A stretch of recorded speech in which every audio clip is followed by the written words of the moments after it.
Hello, my name is Quiera Franklin, host of the Man-to-Man show on Turning Point Web TV.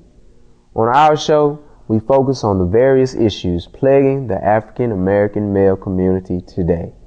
We will also endeavor to explore some possible solutions to help men as well as the community as a whole to break through those barriers to the realm of meaningful existence, positive growth, and change. Today, we will briefly discuss various social and educational barriers that lead to the self-destructive behavior that we see so rampant in our community today. We will not go in depth, however, this show will be a springboard for future shows.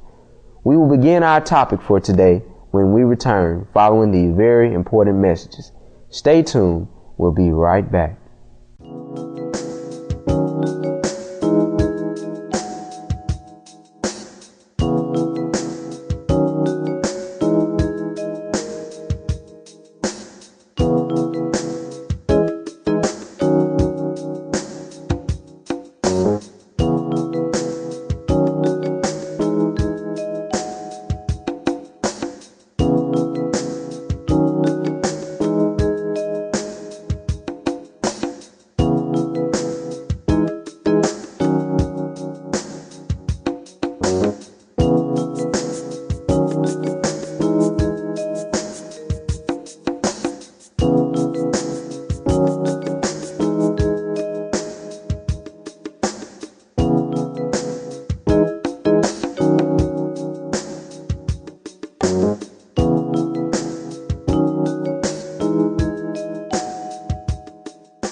Welcome back to the Man-to-Man show. I am your host, Quiera Franklin.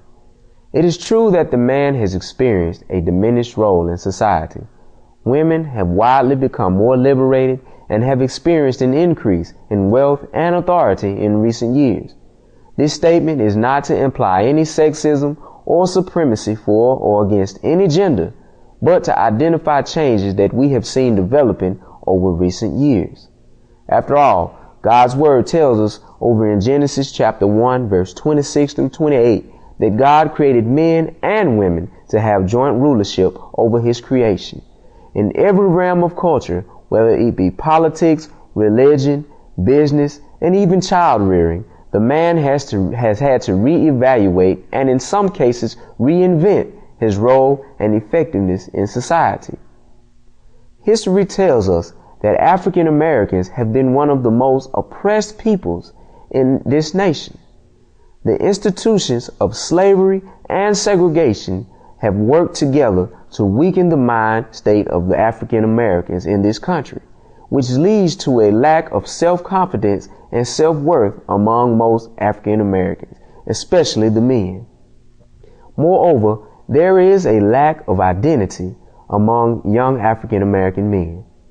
Much of what most young people know about themselves and the history of our race is what is seen in the media and in the school system, and even that is only a portion of the truth. Our prison system is full of young African American males who have no clue of who we are as a people or what our purpose is in life, so they turn to society to define who we are as a people. The civil rights era has succeeded in liberating many from the self-demeaning, defeated mind state of the African American male. Yet there is still work to do, however, to fully restore the man to his correct role in the society as well as the family, which leads to my next point. Men are increasingly becoming absent from the home. So many factors influence why fathers leave women to raise their children alone, but the effects and impact on the family, especially the children, is almost always the same. The man has an important role in the home. When the man is missing, the woman has to work extra hard to support the family. And many times this leads to financial bondage and dependence on government resources, not to mention the mental anguish, anger, and resentment that some children come to develop over time as they get older. Often, this negatively affects the self-worth and self-confidence of the whole family, and it perpetuates the cycle of self-destruction. And when we return, we will take a brief look at the educational barriers and their impact on the men in our society. But first, we have some important messages we would like to share with you. Stay tuned. We'll be right back.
The educational system has been pivotal in the development of the minds of young African American men. If not for those teachers who sought to make a positive impact in my life, I would not be where I am today. There are so many schools today who don't seek to equip their students for success in society. In order to adequately compete in the workforce, our men must be taught how to learn and apply what they've learned to real life situations. Our standards for education have declined in recent years. So many teens feel that all they need is a GED and they can still survive. Many of those who excel in sports also have a false hope that their talents alone will help them succeed in society. In addition, the dropout rate is higher now than ever among teens, mostly because of teen pregnancy, alcohol, and drug abuse. Parental involvement is key. Moreover, the lack of parent involvement has created a break in the educational structure. Because learning first begins at home, it is imperative for the parent to step up to the role as the first teacher in order to give our children a proper foundation. Parents also have to take a more involved role in their child's education and make it a priority in order for our children to succeed as they move up through the educational levels. We as men need to reclaim the sense of identity that our forefathers had, while allowing God to teach us how to be an example for other nations to follow. As we grow in the knowledge and the wisdom that God has for us to obtain, many of our problems will begin to cease, and our situations will change for the better.